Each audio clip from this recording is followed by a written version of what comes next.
হাওর জুড়ে এখন আর সোনালী ধানের ঢেউ নেই। চারদিকে শুধু পানি আর ডুবে থাকা স্বপ্ন।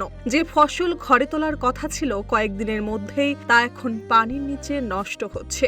কোথাও ভাসমান ধান কেটে নেওয়ার চেষ্টা, কোথাও পুরো জমি ছেড়ে দিয়েছে কৃষকরা। কিশোরগঞ্জের অষ্টগ্রামে এমন করুণ চিত্রে দিশেহারা হয়ে পড়েছেন শত শত কৃষক।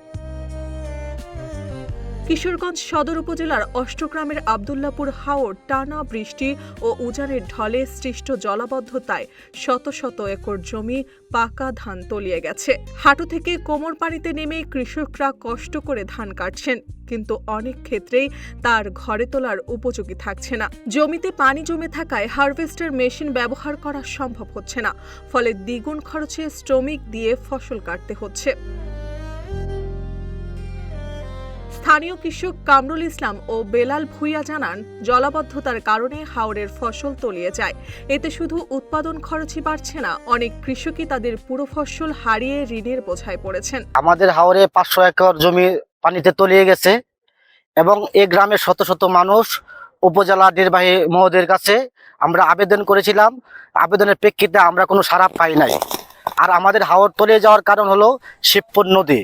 সেই নদীর মুখ কেটে দিতে হবে এবং আরেকটি প্রধানতম কারণ হলো যে আমাদের নদী আছে চাইরা নদী বলে এখানে, এই নদীটাকে নদীর পাড় দিয়ে আমাদের হাওর রক্ষা বেড়িবাঁধ করে দিতে হবে। এই হাওর রক্ষা বেড়িবাঁধ করা অতি জরুরি। এই হাওর রক্ষা বেড়িবাঁধ যদি করা না হয়, এই প্রতি বছরের নেই এভাবে আমাদের জমি তলিয়ে যাবে। তার জন্য আমি সরকারের কাছে উদাত্ত আহ্বান রাখবো যেন আমাদের চাইরা নদীতে হাওর রক্ষা বেড়িবাঁধ দিয়ে দেয় এবং এদেশের কৃষককে যেন সে আমাদের একটা ভালো পর্যায়ে রাখে। কাবিল মিয়া জানান, তিনি ঋণ নিয়ে 10 একর জমিতে ধান চাষ করেছিলেন, কিন্তু এবার 1 একরও ঘরে তুলতে পারেননি। করছিলাম অনেক একটা গুছিও কাটতেছি না, অনেক সব গেছে তলে, অনেক ফসল টুবাইটা ভাই আনে যে কোনো রকম কয়েকদিন কাটারি ট্রেন ট্রেন আছে।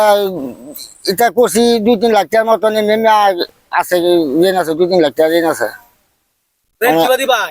এটা কেমনে দেয় মানে আল্লাহ যদি দেওয়া চলে দিতাম, না হলে তো এই যে এমনি এমনি টুবাইটা ভাই কাম কাজ করি তো দিন লাগবো, কাম করলাম কর।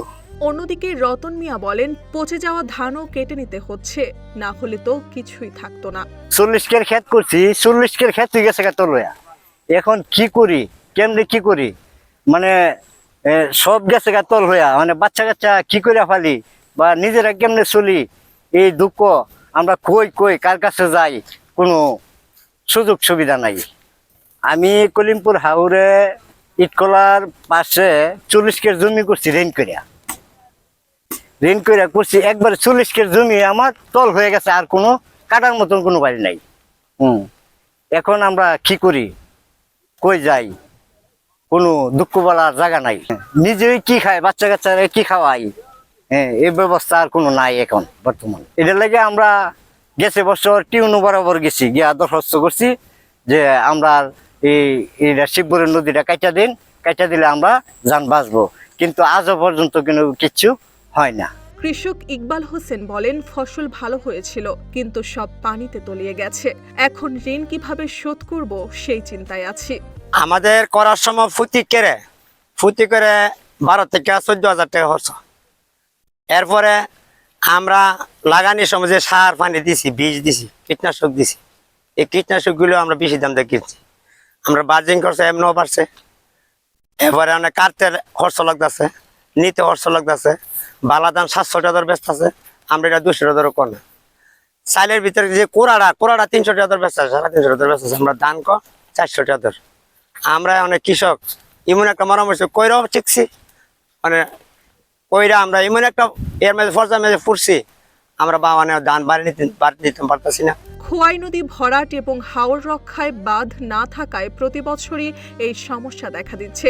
বিষয়টি আগে থেকে প্রশাসনকে জানানো হলেও কার্যকর কোনো পদক্ষেপ নেওয়া হয়নি। তবে কৃষি বিভাগ জানিয়েছে, ক্ষতিগ্রস্ত কৃষকদের তালিকা তৈরি করে প্রয়োজনীয় সহায়তা দেওয়া হবে। কিশোরগঞ্জের উপপরিচালক কৃষি সম্প্রসারণ ডক্টর মোহাম্মদ সাদিকুর রহমান বলেন, ক্ষতির পরিমাণ নিরূপণ করে দ্রুত ব্যবস্থা নেওয়া হবে।